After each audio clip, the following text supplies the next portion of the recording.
Hey, salutations les amis, bonjour et bienvenue dans cette nouvelle vidéo. Aujourd'hui, on va faire le top des voitures pour un budget de 5000 € sur le Bon Coin. C'est parti!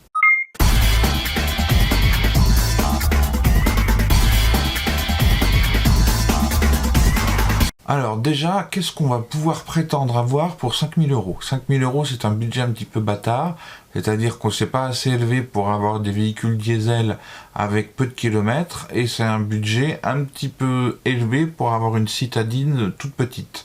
Donc on va être vraiment entre les deux.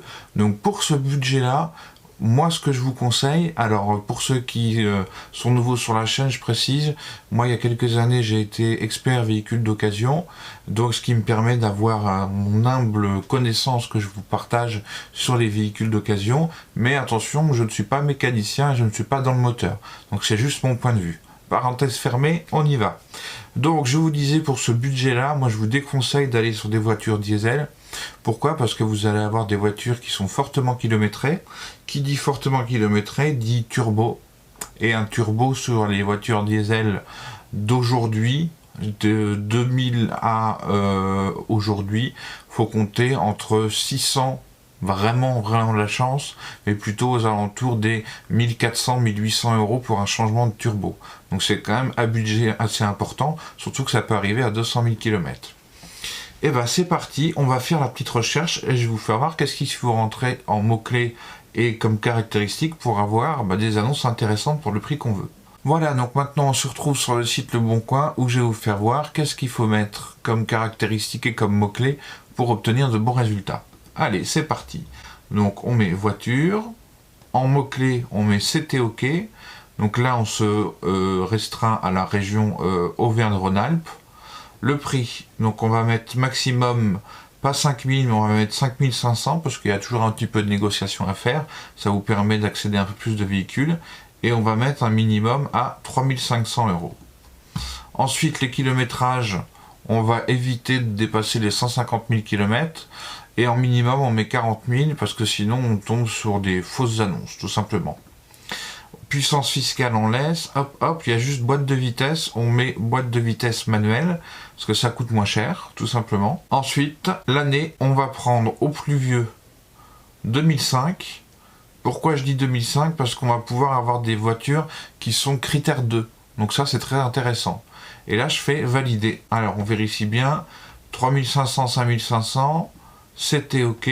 2005 et après, 40 à 150 000 km. Carburant, essence. On a 279 résultats. Et ben allez, on fait le tour. Clio 3, très bon modèle. 80 000 km. 3900 €. Le contrôle technique est à jour. C'est parfait, il n'y a rien à dire. Renault Twingo 2, c'est pareil, on peut y aller les yeux fermés. Peugeot 307 aussi. Twingo 2 phase 2, on peut y aller. Opel Corsa, attention, modèle un petit peu exotique, donc ça va être plus compliqué de faire l'entretien chez les garages multimarques qui sont moins chers. Donc attention.